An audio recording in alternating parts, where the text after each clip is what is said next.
All right, today I have a Kia K5 and I'm going to show you how to open the gas cap and the fuel door on this particular Kia K5.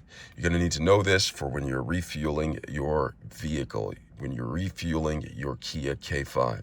But before I get started, if you find my video helpful in any way, can you give me a thumbs up as well as subscribe to my channel? I'll appreciate it tremendously.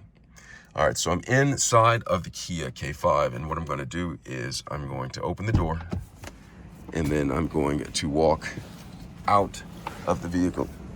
I'm going to walk towards the back of the Kia K5, and I'm going to press this, and it opens up right here. So I open up the fuel door. Now to get to the fuel tank, go ahead and turn that right there. See, I'm able to open that.